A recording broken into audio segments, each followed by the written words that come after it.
Okay, आज start करते हैं हम करेंट इलेक्ट्रिसिटी।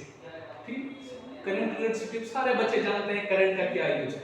ठीक है ना, ये मार्कर पेन बन रहा है इतना आसानी से, 1 मिनट में 1000 पेन बन जा रहा है। ठीक है ना, तो ये करंट के कारण ही बन रहा है। ठीक है ना, हम उसके बाद हमारा जो एसी चल रहा है, पंखे चल रहे हैं, ठीक है ना, बल्ब जल रहा है, समझे ना।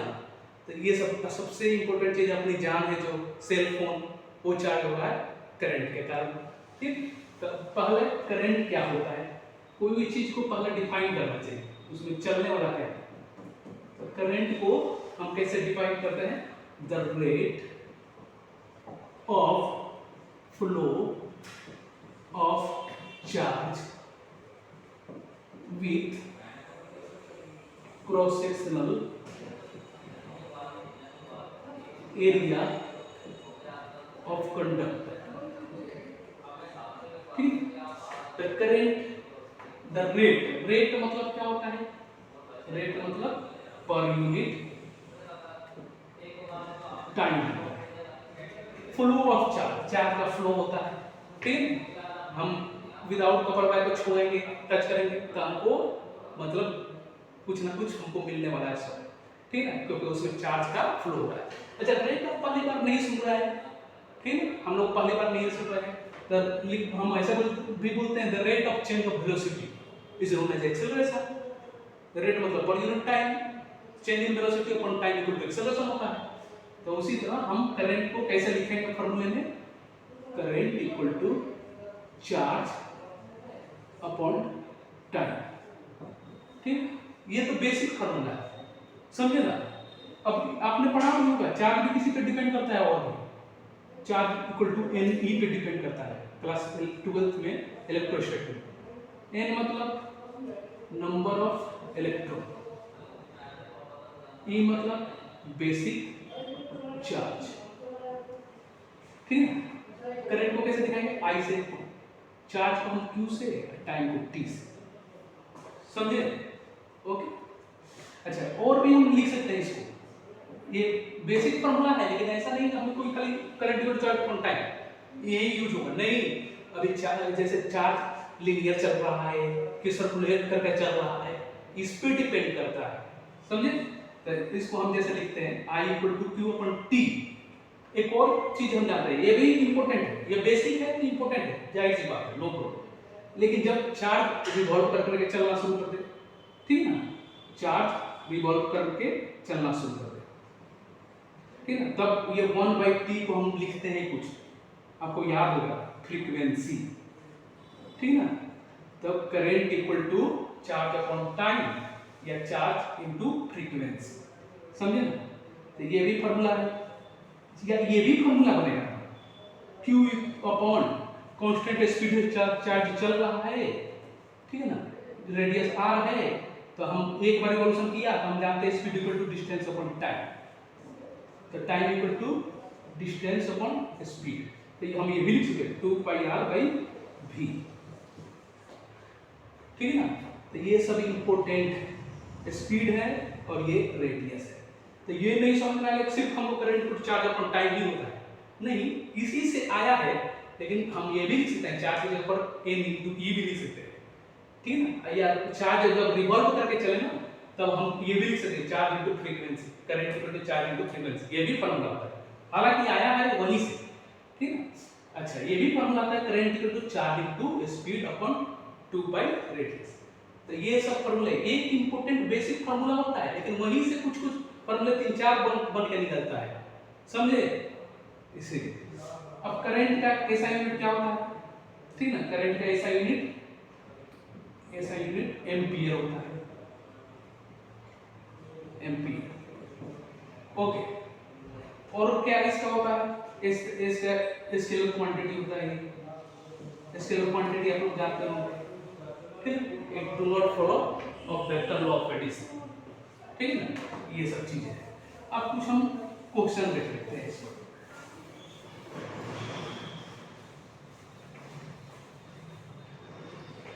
जैसे आप छोटे क्लास में पढ़ते होंगे, ये लिखा होगा चार्ज इक्वल टू दे दिया 10 coulomb, time equal to 2 second, आप करंट बताइए। तो आप I equal to Q upon T equal to 10/2 5 ampere. ठीक है, ये सीधे सीधे है, लेकिन जब इसको डिफरेंशिएशन इंटीग्रेशन में पूछे तब कैसे देगा क्वेश्चन। तो जैसे देगा charge Q equal to 2t minus 10 coulomb, find current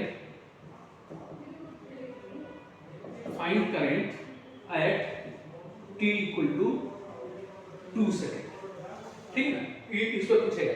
ये हमको क्लास 11 में भी मिलता था, ठीक है, डिस्प्लेसमेंट देता था और find velocity at 2 second 3 second पे पूछ रहा था। तो जैसे होता है ना velocity equal to displacement upon time, ठीक है ना, acceleration equal to velocity upon time, उसी तरह यहाँ पे करंट इक्वल टू अपने चार्ज अपॉन टाइम, ये भी सुने। तो जैसे वहां पे उस तरह यहाँ पे, ठीक, तो ये फंक्शन के रूप में तो हम जानते हैं कि यहाँ इसको सॉल्व करने के लिए I equal to Q upon T, ठीक है ना, ये dq अपॉन dt भी लिख सकते हैं। आप लिखते थे ना dx अपॉन dt, तो उसी तरह dq अपॉन dt, तो dq के जगह पर ये लिखेंगे अपॉन dt, इसका 2t का डिफरेंशिएशन 2 हो जाएगा, ठीक है, इसका 0 हो जाएगा, तो 2 एम्पियर ही बनेगा। मतलब करंट कांस्टेंट चल रहा है, टाइम पर वेरिएबल नहीं है क्योंकि यहाँ t नहीं है, तो मतलब ऐसे डिफरेंशिएट कर देंगे, समझे। और भी हम कुछ क्वेश्चन दे सकते हैं, जैसे आप जानते हैं इलेक्ट्रॉन किस तरफ से चलता है, प्रोटॉन कैसे चलता है, ठीक, दे दिया जैसे यहाँ पे ये इलेक्ट्रॉन है, ठीक, ये इलेक्ट्रॉन है, ये ऐसे मूव कर रहा है, ठीक, और ये प्रोटॉन है, ये ऐसे मूव कर रहा है, समझे ना। और यहाँ पे ये दे दिया 10 है, 10 ये नंबर ऑफ इलेक्ट्रॉन है, और ये दे दिया 1011 प्रोटॉन, ठीक है, 10 electron in 1 second, 1011 proton in 1 second, ठीक है ना, 1 सेकेंड। तब हमारा नेट करंट बताना है, नेट करंट बताना है, ठीक। तो हम क्या जानते हैं नेट करंट निकालने के लिए, हम आपको मालूम है इलेक्ट्रॉन जो होता है ये हमारा v इधर चलेगा, उसके अपोजिट डायरेक्शन में करंट का डायरेक्शन होता है, तो इसके लिए इलेक्ट्रॉन पर करंट की डायरेक्शन इधर लगेगा, I इधर, और प्रोटॉन की डायरेक्शन करंट की डायरेक्शन में नहीं होता, I समझे, ये ध्यान रखना है हमेशा, ठीक, direction of electron in opposite direction of, ठीक, मोशन, समझे, direction of electron in current, ठीक है, तो ये ध्यान रखना। तो इलेक्ट्रॉन इधर चल रहा है, प्रोटॉन इधर चल रहा है, तो करंट तो इधर ही लगेगा, लेकिन इलेक्ट्रॉन इधर चल रहा है तो इलेक्ट्रॉन का करंट की डायरेक्शन इधर होगा, दोनों एक ही डायरेक्शन हो जाएगा। तो हम समझ जाएंगे कि I net equal to IE plus IP, तो हम लिख देंगे I का अभी देखा था आपने QE upon T plus QP upon T, Q अभी लिखे था आपने NE, ठीक है ना, NE upon T plus NE, मतलब ये P के लिए है अपॉन T। तो ये हम जानते हैं इलेक्ट्रॉन के नंबर कितना है, 10 और 1 ही है, प्लस और ये चार्ज ऑफ इलेक्ट्रॉन, ठीक है, चार्ज ऑफ इलेक्ट्रॉन आप जानते होंगे इसका, ये चार्ज ऑफ इलेक्ट्रॉन है 1.6 × 10⁻⁹ प्लस ये 10 पर इसका कितना है 10⁻11 है और 1.6 × 10⁻⁹। यहाँ से बाहर निकाल लीजिए 10⁻10 और 1.6 × 10⁻⁹, ओके, और यहाँ पे कितना बचा 1 प्लस, अब यहाँ पे कितना बच गया 10⁻1, तो ये कितना हो गया वो 11 और ये इंटू 10⁻10 इंटू 1.6 × 10⁻⁹, तो ये हमारा कितना हो गया, ये 11 इंटू 1.6 ये मल्टीप्लाई कर लेंगे इंटू -19 और ये -9, ये क्लियर हो जाएगा ऐसे।